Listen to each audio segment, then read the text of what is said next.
So I mentioned about mythology, how it is related to philosophy, theology, and religion, how they all are connected in a sense, but sort of like a step down process in terms of quality and intelligible apprehension. Of course, at the bottom is religiosity, which is unintelligible in a sense. It has no intelligent or intelligible, comprehensive, practical, apprehensive nature. It takes flights of imagination and faith and fancy in order to so-called be effective on people. And then you can work your way back up the ladder. You end up with, like I said, theology. Then I would say philosophy. But between those, you do have something called mythology. I meant to expound on that also because mythology is sophisticated metaphysics, or it's like you can sort of look at it as a comic book. And we have to understand that these comic book writers are basing a lot of their stories and their myths and themes and folklore and all this character immersion, the hero's journey. A lot of this is based on ancient mythology, which is based on metaphysics. Mythology tells a metaphysical story, or it is a way of describing the world in metaphysical terms with characters, with narratives and backgrounds. It personalizes things and it does touch the human mind and human heart in a certain way, so it is effective in a sense. But as long as you understand it's not the literal truth, because it is based again closer to philosophy when you get to mythology. It's philosophical, scientific metaphysics. This goes back to the ancient Egyptians with their so-called gods who they actually didn't worship. They seen these gods per se as templates of formulas of emotive psychic energy, basically. So again, we're not dealing with actual embodied gods that are actually real. So these are like concepts. Like I said, the atum, god atum, that relates to the atom. So when you get to mythology, because that is mythology, atum, but Greek mythology, which a lot of us are aware of just because we're in the West, we hear a lot about Zeus and the Olympians. So Zeus, in terms of scientific metaphysics, represents matter, basically the material realm, which I would just call demiurgos, just because it's convenient to say that based off the Gnostic premise, just because it's just known to a certain level of people. But you don't have to. You can call it whatever the fuck you want to call it. But this mythology of Zeus, the Titans, and Kronos, etc., Poseidon, these things have their origin in a philosophical metaphysic, which actually does go back to ancient Egypt or corresponds to ancient Egypt and also ancient Indian mythology, like in the Rig Veda. So again, Zeus would be matter. Then you have Uranus. Now, Uranus, of course, is not a planet. We know that. It's a wandering star, so called, so named Uranus. But actually, what Uranus means in this mythology, Uranus refers to space.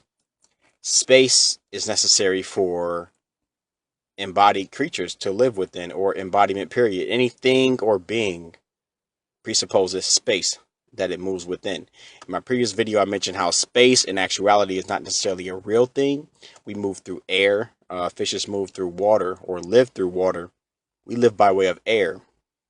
But of course, the air, in a sense, exists or feels the space. Or if you believe the bubble concept or the dome concept, with the primordial waters, and you believe then that there is this enclosed space that sort of imploded in a sense and created the foundation for this realm, this flat earth realm, with the firmament, and then the lower geological and biological life below it. So Uranus will be the space. So along with space, you have to have time.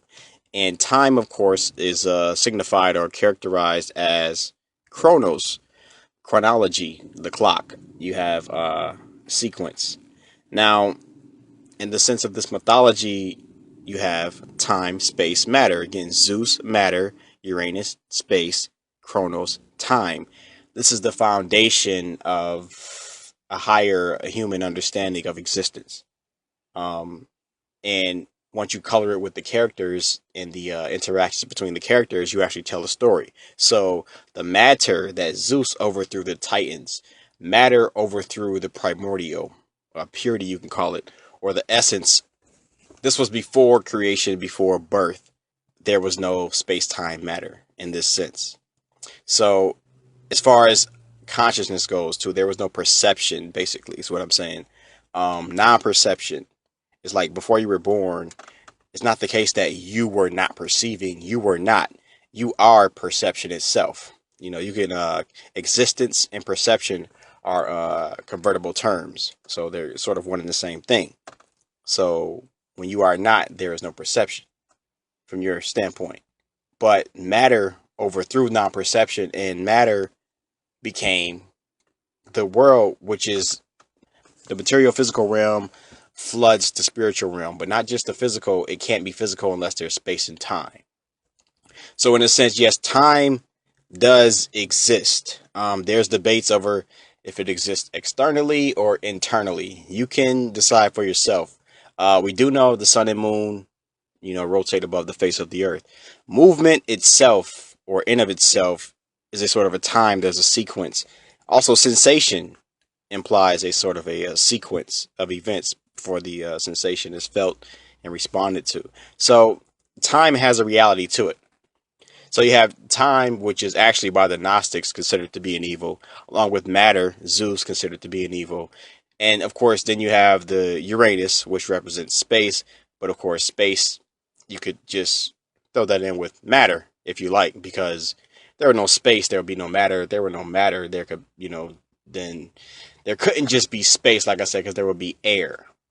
But we have Zeus and Chronos, matter and time, along with space, which are the foundations of what we consider to be reality. Now, again, I wouldn't necessarily be too quick to say it's an illusion, unless you have another reference point.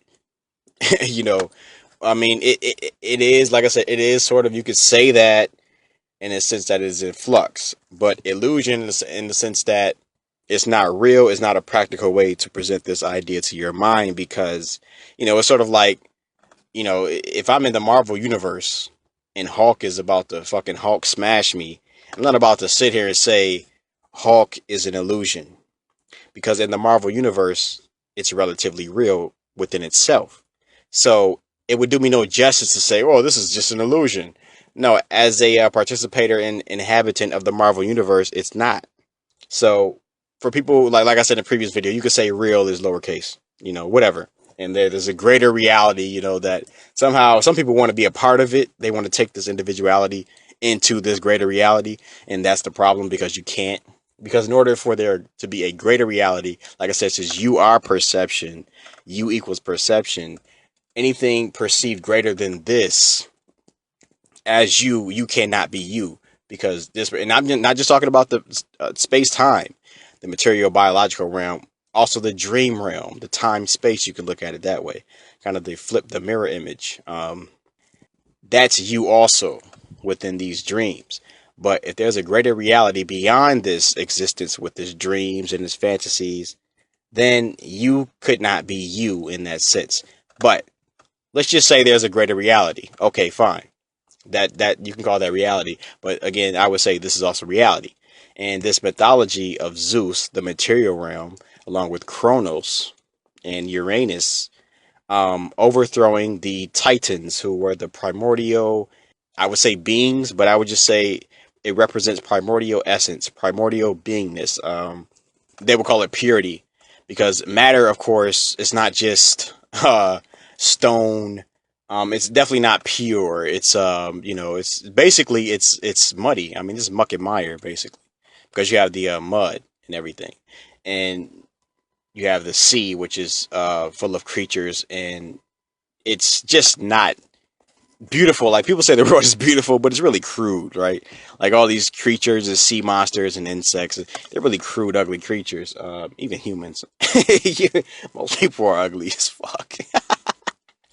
But there was one philosopher who said that everything is water. And that actually corresponds to flat Earth, if you believe in the waters again. I believe in the waters. I'm not gonna say it's a sort of a faith. I don't know. So I can't prove that the infinite plane is just bunk, just a bullshit conjecture. The waters make sense to me. It's just something about every ancient culture mentioning waters. I think there's a lot of wisdom in that. So there was an ancient philosopher in Greece who said everything is water because he said water contains everything: earth, air, fire, water in of itself, and mud and everything comes from water. Everything emerges from the primordial waters. This is what they call noon in Egypt. So you get, the earth, like earth and mud, basically. Well, that comes from water. Air is sort of a rarefied water. Fire is also rarefied air. So, in a sense, yeah, everything is water if you want to speak physically.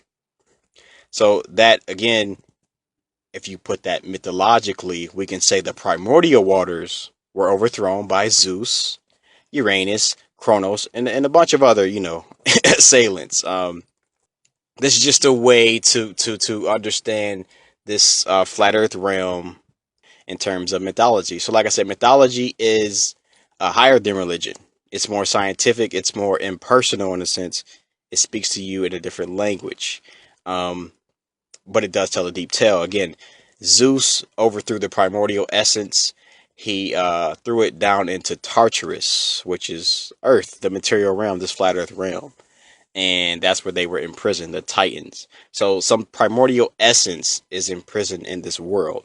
Now, like I said in one video, you can relate our individual breath duration, in a sense, our breath body duration, our living body breath duration, as, like I would say, a parasite, or you can look at it as something more positive, like a I mean, you'll still have this host situation. I would say the host is the primordial breath. I would just say it that way. And these individual breath beings, these living body breaths, even plants breathe, are parasites. But like I said, if you want to see it positively, I don't know what's a positive way to say parasite. They're just feeding off of, because this is the popular philosophy that there's an I am substratum, and these beings and things are feeding off of it in a mutually beneficial relationship. And that you can ride with that truth if you like. But just in my point of view, I would just say, and this is actually a parasite. This is where you get the whole, how the Gnostics say that, well, this creation needs this primordial essence to run. It needs the logic of it. So in a way, it parasites off the logic and the energy in order to construct this material realm. Also the beings do this same thing also. This is where the logic comes in, the intelligence of the world system. Because again, we're not going to deny the intelligence that is inherent to it, although it's just lacking in good wisdom or beneficial or pure wisdom. It's impure wisdom. It's folly. It's very blind, of course. If you notice how this is just observed in people alone, we're just born into a world and conditioned into it. We don't know. Really, we just go along. Don't really know, for the most part, what you're really doing here. And before you even get a clue, you're probably going to be out of here. So, in a sense, that's blind. But the world of itself, it had to use some type of logic and energy. And this is the myth of the primordial essence being captured within the material realm. That's as far as it goes. And like I said, I don't believe in reincarnation. It has nothing to do with you being trapped in these cycles. But it's just to say that this thing in of itself is a parasite. So Zeus overthrowing the Titans, the Olympians, Zeus, Kronos, and them overthrowing the Titans, matter, space, time, overthrowing the primordial essence. This is a mythological way to say what the metaphysics teaches by reason and deduction, not necessarily just some silly, pointless, fruitless stories. Peace.